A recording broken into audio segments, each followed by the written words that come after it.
حسام الدین اور شرف الدین دونوں نے منصور بن احمد کی اس منصوبہ بندی سے اتفاق کیا۔ پھر لشکر کی تقسیم کو آخری شکل دے دی گئی۔ شاہراہ پر منصور بن احمد جم گیا تھا۔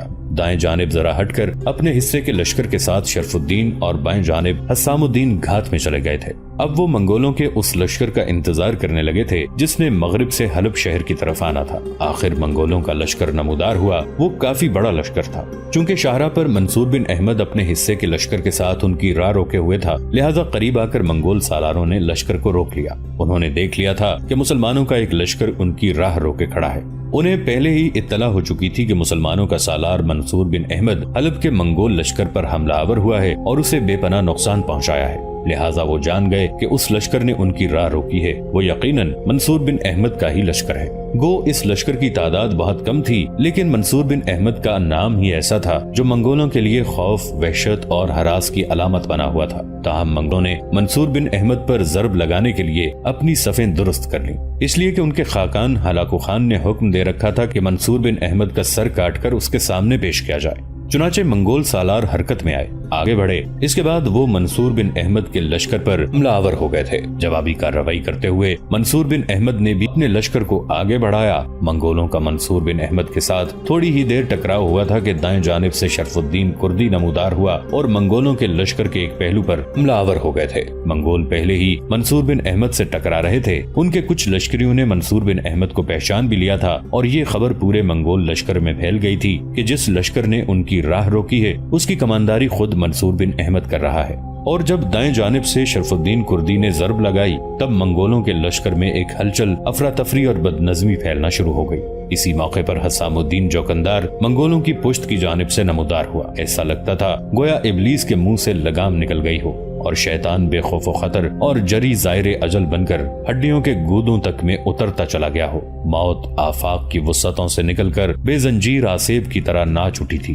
منگولوں کو یقین ہو گیا تھا کہ اب ان کی شکست یقینی ہو گئی ہے۔ اگر وہ اپنے بچے کچے لشکریوں کو بچانا چاہتے ہیں تو شکست قبول کر کے بھاگ کھڑے ہوں۔ چنانچہ انہوں نے ایسا ہی کیا۔ چونکہ بائیں سمت منصور بن احمد نے ان کے بھاگنے کے لیے خالی رکھی ہوئی تھی، لہٰذا اسی سمت منگول بھاگ کھڑے ہوئے۔ منصور بن احمد نے شرف الدین کردی کو منگولوں کے پڑاؤ کی ہر چیز پر قبضہ کرنے کے لیے چھوڑا اور حسام الدین جوکندار کے ساتھ اس نے بڑی شدت اور بڑی سختی کے ساتھ بھاگتے منگولوں کا خاتمہ کر دیا اور ان کی خاصی بڑی تعداد کو تہہ تیغ کیا۔ جب یہ تعاقب ختم ہو گیا تب ایک لشکری بھاگا بھاگا حسام الدین جوکندار کے پاس آیا اور کسی قدر بدحواسی سے اسے مخاطب کر کے کہنے لگا، امیر منصور بن احمد زخمی ہوئے ہیں اور تعاقب ترک کرنے کے بعد وہ ایک جگہ لیٹے ہوئے ہیں اور طبیب ان کے زخموں کی مرہم پٹی کر رہا ہے۔ یہ الفاظ سن کر حسام الدین گھبرا گیا تھا۔ اپنے گھوڑے کو اس سمت دوڑایا جس سمت اس لشکری نے رہنمائی کی تھی۔ جب وہ تھوڑا سا آگے گیا تو اس نے دیکھا کہ ایک پتھر پر منصور بن احمد بیٹھا ہوا تھا اور ایک طبیب اس کے زخموں کی مرہم پٹی کر رہا تھا۔ اپنے گھوڑے سے اتر کر تقریباً بھاگتا ہوا حسام الدین جوکندار منصور بن احمد کے قریب گیا۔ گھبرایا ہوا اور فکر مند تھا، چہرہ پیلا ہو گیا تھا۔ اس کی یہ کیفیت منصور بن احمد نے بھی بھانپ لی تھی۔ جو ہی وہ منصور بن احمد کے قریب گیا، منصور بن احمد اسے مخاطب کر کے کہنے لگا، میرے عزیز بھائی، فکر مند ہونے کی کوئی بات نہیں ہے، بس ہلکا سا ایک زخم آیا ہے، جلدی ٹھیک ہو جائے گا۔ حسام الدین، آج کے تعاقب کا بھی ایک نیا ہی انداز تھا۔ ہم نے انگنت منگولوں کو موت کے گھاٹ اتارا۔ یہ جو گھاؤ مجھے لگا ہے، اس کے لگنے سے میں اپنے آپ کو یوں محسوس کرتا ہوں جیسے میرے ان ارادوں کی بھی برف پگھل گئی ہے جو کبھی میرے لاشعور میں تھے ہی نہیں۔ میرے دل کی ساری گرہیں کھل گئی ہیں کہ میں اپنے فرائض کی ادائیگی احسن طریقے سے کر سکوں۔ لگتا ہے مشیت کے قانون کے اثرار اس زخم کی وجہ سے مجھ پر کھل گئے ہیں۔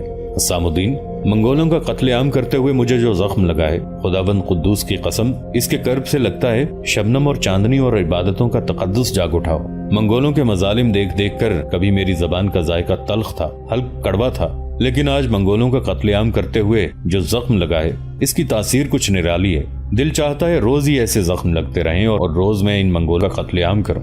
میں سمجھتا ہوں میرے رب نے مجھے محبت کا ثمر، میری چاہتوں کا اثر عطا کر دیا ہے۔ اس زخم نے مجھ پر ظاہر کر دیا ہے کہ سلگتے صحرا کی آنکھوں میں فطرت کے رازوں کی کتاب کا خزانہ حاصل کرنے کے لیے اسلام دشمن ملکوں سے کس طرح نمٹنا چاہیے۔ اتنی دیر تک طبیب نے زخم کی مرہم پٹی کر دی تھی۔ جب وہ فارغ ہوا تو منصور بن احمد اٹھ کھڑا ہوا، کچھ لنگڑاتا ہوا وہ اپنے گھوڑے پر بیٹھا، پھر حسام الدین جوکندار کو مخاطب کر کے کہنے لگا، آؤ میرے بھائی، لشکر کو واپس لے چلیں۔ آج کا دن ہمارے لیے خوشی اور سعادت کا دن ہے۔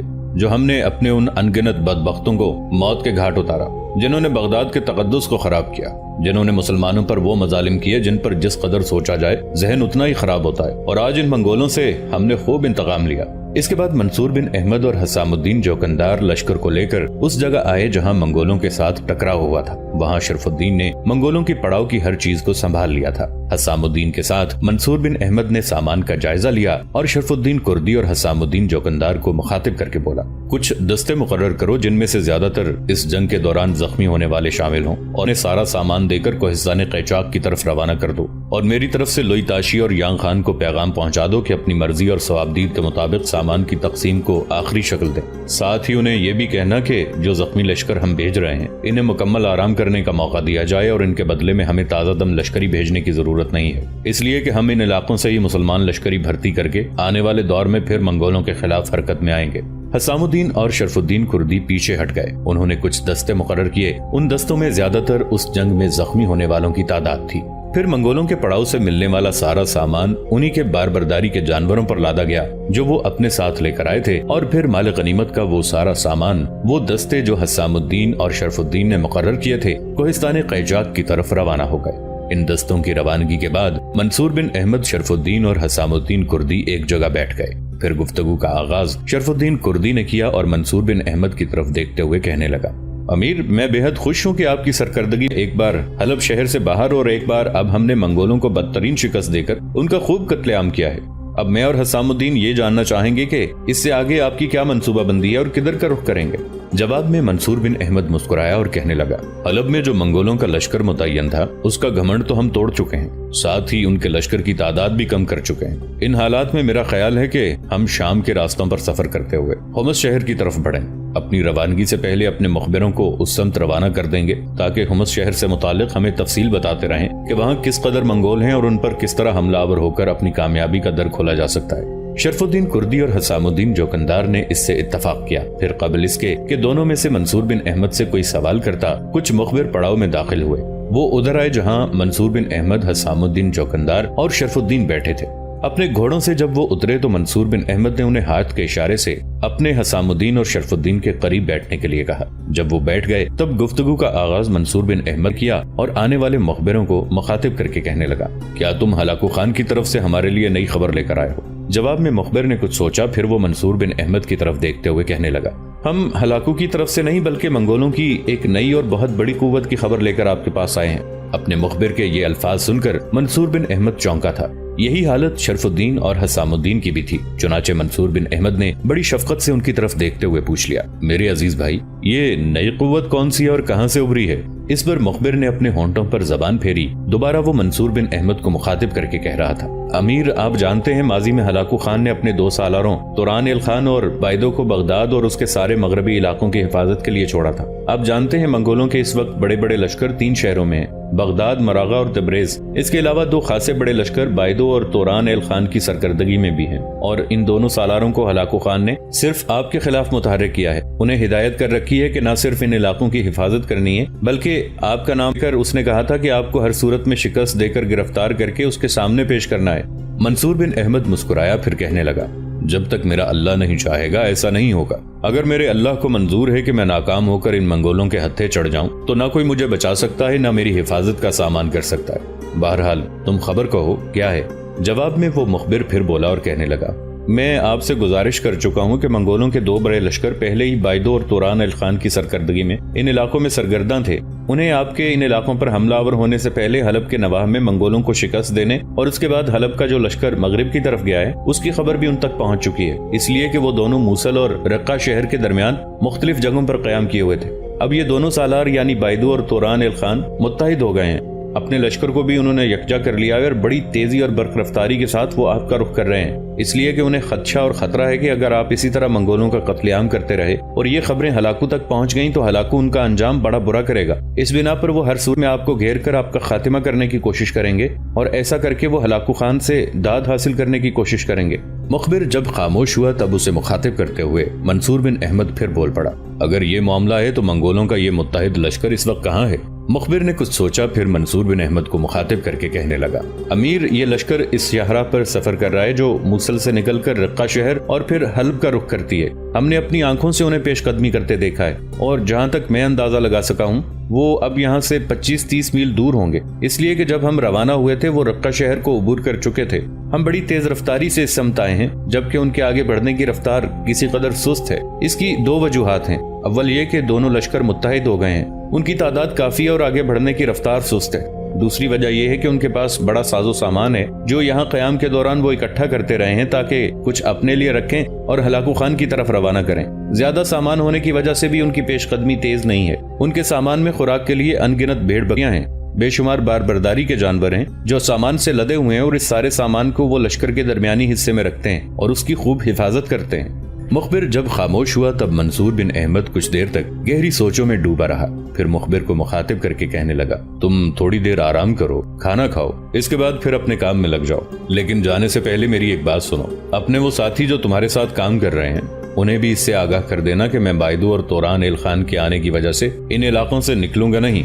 हम मानते हैं हमारे लश्कर की तादाद कम है और हम भी इस काबिल नहीं है कि मंगोलों ने जो इलाके फतह किए हैं उन्हें वापस लेकर उनका नज़्म नक्श चला सकें। अगर हम ऐसा नहीं कर सकते तो कम से कम ये बात तो हमारे हक में है कि जगह जगह उन पर हमलावर होकर उनका कत्लेआम करें और उनके हाथों अपने भाइयों की तबाही और बर्बादी का इंतकाम लेते रहें। अपने साथियों को भी समझा देना कि दो गिरोहों में तकसीम होकर मुझसे और हसामुद्दीन और शरफुद्दीन से राब्ता कायम रखें, इसलिए कि थोड़ी देर बाद हम दो हिस्सों में तकसीम हो जाएंगे। बाकी तफसील तुम्हें बाद में मिल जाएगी। अब तुम जाओ और जाकर आराम करो। इसके साथ ही वो मुखबिर वहाँ से उठकर चला गया। उसके जाने के बाद थोड़ी देर तक मंसूर बिन अहमद गहरी सोचों में डूबा रहा, यहाँ तक कि उसने एक गहरी निगाह अपने सामने बैठे अपने दोनों साथियों शरफुद्दीन और हसामुद्दीन पर डाली। फिर उन दोनों को मुखातिब करके कहने लगा, मेरे अजीज भाइयों, मैं जानता हूँ बायदो और तोरान एल खान अपने लश्कर को लेकर मुत्तहिद हो चुके हैं, तो उनके लश्कर की तादाद बहुत बढ़ चुकी होगी, लेकिन सबसे काबिल तवज्जो वो सारा सामान है, भेड़ बकरियों के वो रेवड़ और बारबरदारी के वो जानवर हैं जो वो अपने साथ लिए फिरते हैं। मेरा अंदाजा है कि यह सारा सामान उन्होंने मुसलमानों के इलाकों से हासिल किया होगा। अब हमने दो काम करने हैं। पहला ये कि बायदो और तोरान एल खान के लश्कर को तेज तूफानों में उड़ती रेत की तरह मुंतशिर करना है और जो सामान वो लिए फिर रहे हैं उस सारे सामान को अपने कब्जे में करना है। ये काम कैसे होगा इसकी तफसील मैं तुम्हें बताता हूँ और इसके मुताबिक ही हम अमल करेंगे। मेरे भाइयों, इस लश्कर को पहले की तरह दो हिस्सों में तकसीम किया जाएगा। एक हिस्सा मेरे पास और दूसरा हिस्सा तुम दोनों के पास रहेगा। पहले हम इकट्ठे यहाँ से हरकत में आएंगे। हलब से निकलकर उस शाह पर सफर करेंगे जो शाहराह हलब से हुमस की तरफ जाती है। हलब से हुमस की तरफ चंद मील का सफर करने के बाद रात के वक्त मैं तुम लोगों से अलहदा हो जाऊंगा। मगरिब के सिमत कावा काटते हुए पलटूंगा और इसी शाहराह पर आऊंगा जो शाहराह हलब से होती हुई हुमस और दमिश्क की तरफ चली जाती है और वहाँ किसी जगह घात लगा लूंगा। ये हमारी तरफ से एक अमल होगा। अब मुझे गौर से सुनना। हमारे इस अमल के जवाब में मंगोल किसी रद्द अमल का इजहार करेंगे।